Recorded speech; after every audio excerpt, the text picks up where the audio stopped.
I just wanted to start out with the question. Has anyone here today sold cookies or have a family member who sells Girl Scout cookies? Quite a few. My name is Katie Francis and I am a Girl Scout senior. The first year that I ever sold Girl Scout cookies, I sold a total of 2,004 boxes, which was the second amount in the state.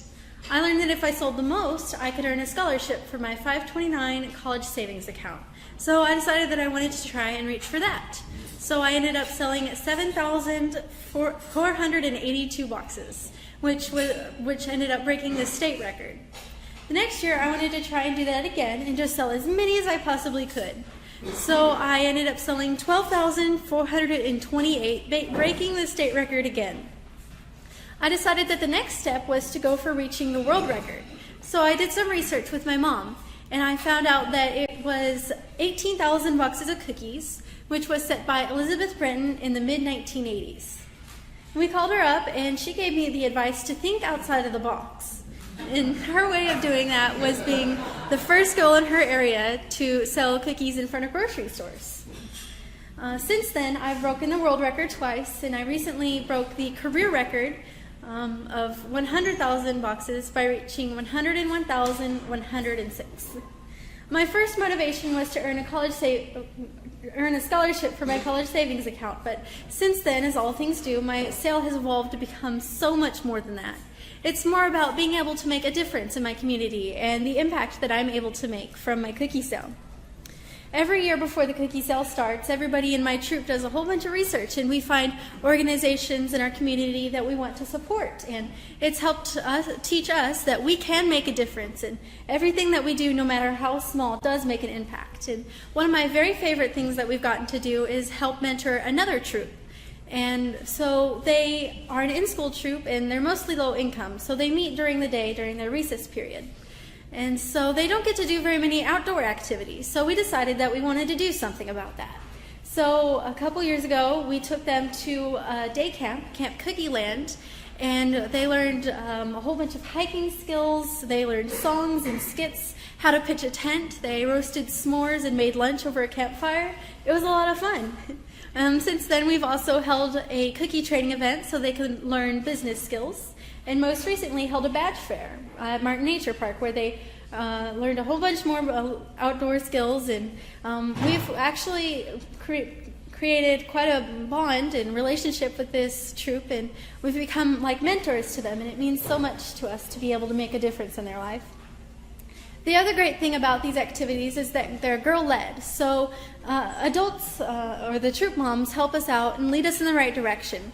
But the girls in our troop are in charge of learning the skills that are needed to teach these girls and learning the badges well enough, and where we get to lead all the activities.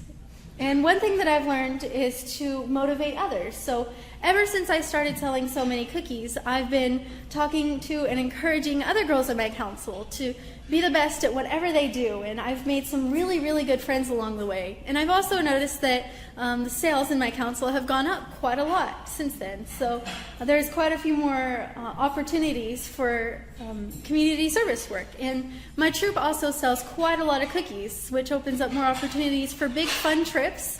For example, we're going to be going to Barbados here pretty soon and doing some volunteer work there. And it also gives us more opportunities to make an impact with our community.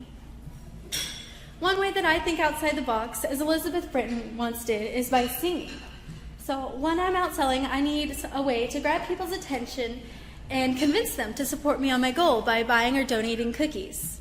So I take popular songs, for example, Do You Want to Build a Snowman from Frozen? And I changed it around, so that became Do You Want to Buy a Cookie? And my very favorite song that I made up this year is to the tune of Rudolph the Red-Nosed Reindeer. And it goes a little like this. You know Samoas, tagalongs, and do-si-dos, trefoils, Savannah smiles, toffee-tastic. But do you recall the most famous cookie of all? Thin Mint's the most popular Girl Scout cookies. Samoas are coconut and caramel. Tagalongs are peanut butter and chocolate. Do-si-dos are peanut butter sandwiches. The trefoils are shortbread. Savannah smiles are lemon. We've also got Toffee-tastic. They are gluten-free. We're selling Girl Scout cookies. Please buy or donate.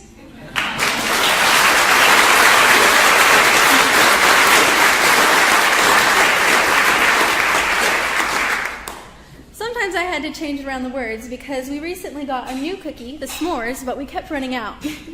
But that song worked perfectly, as well as a few others, because it perfectly describes all of the kinds of cookies that I'm selling, and I have a few others that describe all the activities that I'll be doing with the money that I raise. One other thing, the very first thing that I learned was to break down and simplify my goal. When I first set my goal, I wanted to reach 100,100 boxes, which meant that I needed to sell 14,493 in 59 days, which seems a little overwhelming. So I broke it down and found that I needed to sell about 246 boxes per day, which seems much more achievable than the first way of putting it. From there, I can also break it down to find how many cookies I need to sell per hour, so that way I can track it along as I go. And so every night, some days are better than others, so every night I enter it in an Excel spreadsheet and find how I'm doing on my goal. And quite commonly, whenever I try to count how many cookies I'm selling each hour, and I had to make the decision whether or not to leave a location. And I had to account for all of the factors, like taking the drive time to get it somewhere else when I could have been selling. And sometimes just all I need to do is wait it out and keep smiling and trying to sell cookies, asking everybody I see, and it'll pick back up. Energy creates energy, and happiness creates more happiness is something that I commonly say during my cookie sale. And I found quite a lot of times that energy and happiness are highly contagious. So if I'm singing, smiling, and just enjoying myself in general and showing it, then I find that my sales usually go up quite a lot. And why not smile when I'm having so much fun? One skill that I'm still working on, because I'm always trying to improve, is working smarter, not harder. And one way that I do this is that whenever days are exceptionally cold or there's a snowstorm, I need to try and sell cookies every single day that I can in order to reach my goal. So I find ways to sell where I won't be outside in the freezing cold, and change my routine so that way I can sell under any circumstances, so I won't have to work harder later. I also dress professionally. I'm in my full Girl Scout uniform every time that I go out selling, and it definitely looks much better and has helped me sell a whole bunch more cookies. And lastly, I also put up signs that say what I'm going to be doing with the money that I raise whenever I set up in front of a grocery store, and people really like to see what their money is going towards, so that also helps boost my sales. And so noticing all the small things and applying them, however small they may seem, does add up to become quite a lot of difference in the end. And one of the things that I put on my signs is called Operation Cookie Drop, and it's something that the council does, where we collect thousands of cookies each year and send them to the military serving overseas. I've met some people who have gotten cookies while serving, and they tell me that it means so much to them, and that it's like a taste of home, and it means so much to me to be able to do that. And since my troop likes to participate in getting donations so much, we've raised so many donations that we also decided to donate to the Regional Food Bank of Oklahoma and a couple women's shelters. So that way we can help in more ways than one with that deal. One thing that applies every day during my cookie sale skill that I've learned is going back to the basics. One example of this is whenever a musician is working on a piece. They might be able to play every note perfectly, but if they don't use dynamics or other basic techniques, it won't sound as good as it possibly could. And the same applies to leadership skills. You may be able to plan an event, but if you can't carry it out confidently, it won't be as good as it possibly could. The Girl Scouts have recently come out with an acronym that describes the organization and some of the skills that it teaches girls. And that acronym is GIRL. The G stands for go-getter, I for innovator, R for risk taker, and L for leader. And this is perfect because it perfectly sums up pretty much everything. The go-getter part comes from setting my goals and reaching for high goals and setting high expectations for myself in everything that I do. And there's one quote that I like to live by quite a lot. It's by Mark Twain. It goes, 20 years from now, you will be more disappointed by the things that you didn't do rather than the ones that you did. So throw off the bowlines, sail away from the safe harbor. Catch the trade winds in your sails. Explore, dream, discover. And what this means to me is pretty much when I see an opportunity or a high goal that I can reach for, I take it.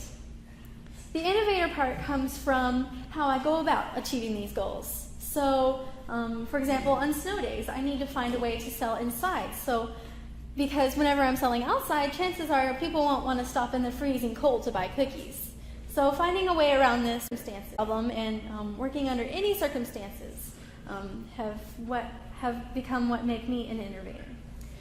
Risk taker comes into play a lot during my cookie sale. One of the biggest risks that I take is ordering 10,000 cookies for my first shipment each year, and on the sheer faith that my troop and I can sell them all. And we usually have a few semi-trucks come to our house throughout the season and bring us a whole bunch of cookies. And another example of a risk happens quite often, and it's going to a new location that I've never been to sell cookies before. And although I can do research to find out what kind of neighborhood I'll be selling in, you never know exactly how it will plan out. And lastly, leader. There are many aspects that go into being a leader, as I'm sure most of you have learned. But I think that the biggest thing that makes me a leader is that I'm not afraid to break the mold and be unique. So the biggest thing that I want everybody here to take home today is the ability to believe in yourself. I never doubted myself, and I pushed through each day, every year, knowing that I could do it. Now that I look back, the thought that I couldn't sell all those cookies never even crossed my mind. I didn't let my high goal overwhelm me, and I've learned to look on the sunny side of each situation and what I can do to fix any problem that may arise.